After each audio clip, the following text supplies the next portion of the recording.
Hello everybody. Today I wanted to discuss a little bit about what is an SLR camera, since there's probably some younger generation out there that never have touched one of these, let alone know how they work.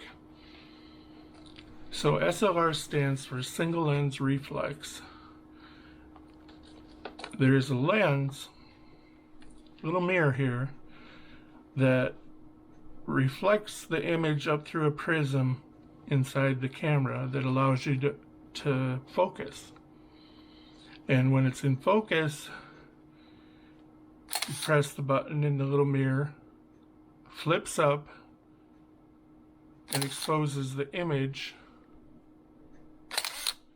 in this case to film. Now, the new DSLR digital SLR cameras also have a mirror, but instead of exposing the image to film, it exposes it to a digital image processing chip in the camera.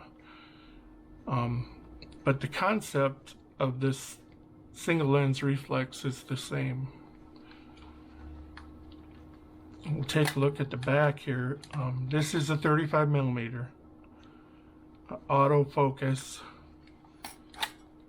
Canon EOS Rebel. And what you would do to load the 35 millimeter film, the film looked like this. Comes in a little canister, and the film speeds were actually on the canister. And you would purchase the film that you needed for the situation you were filming. 100 or 64 actually being the least sensitive to light, or the slowest film, and they went up to, I believe, 1600 was common. I think there might have even been some 3200 later on. This is a 400 speed. Nowadays, the digital cameras all do that internally. You set your ISO and your shutter speed all within the camera.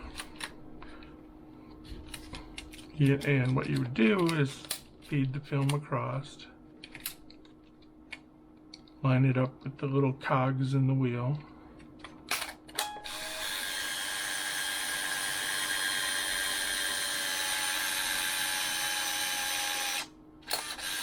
and it would load your film. In these automatic ones, it runs the whole roll of film over to the spool, and then counts down how many frames you have left. And so, in this instance, it was 24 shots on this roll of film. And so, you would use your lens of choice, focus,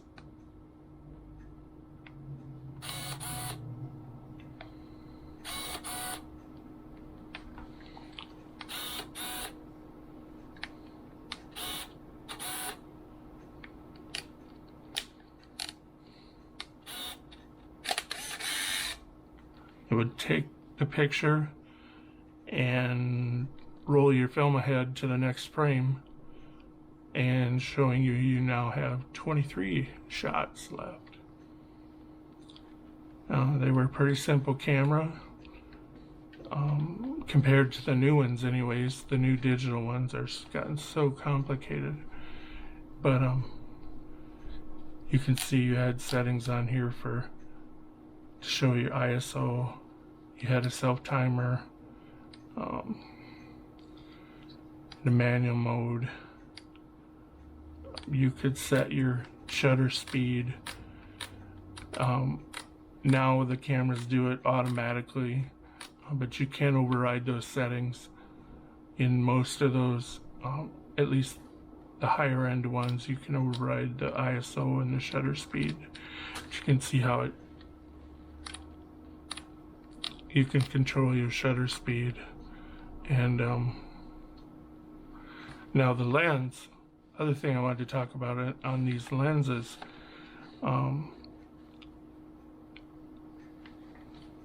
are the f-stops.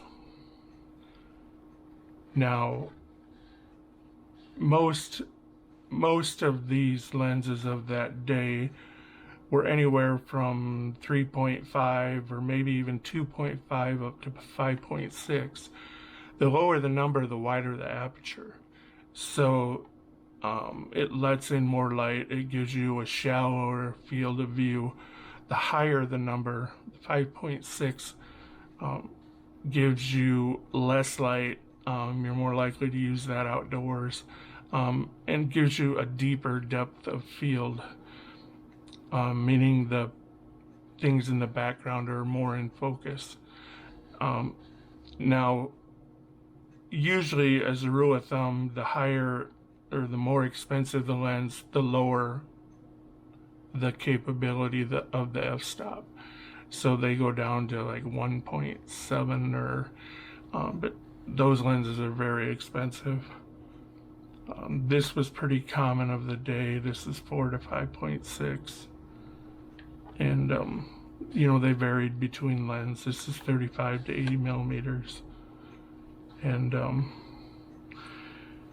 that was pretty much it. I hope I didn't miss anything. If you have any comments or questions, please leave a message down below. Thanks for watching. Forgot to mention one thing on these. I forgot to talk about the shutter speed. Now, the shutter speed, along with the ISO and along with your f-stop, can control the amount of light that was let into the camera to expose the film.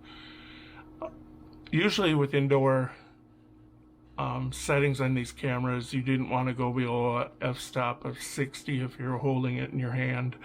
You know, if you had a tripod, you could go down even to time-lapse shutter speed. Now, the shutter speed also affects your motion. So if you were taking pictures of something moving, of sports, you would want a fast shutter speed to capture that image immediately, so that there was no time for the motion to move once that image is captured. And the digital cameras work the same way.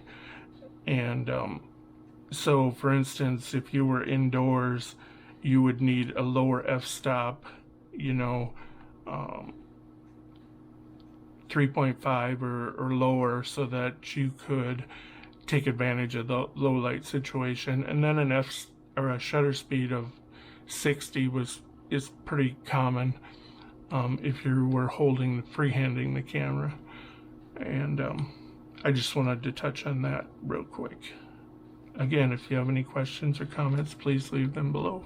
Thanks for watching.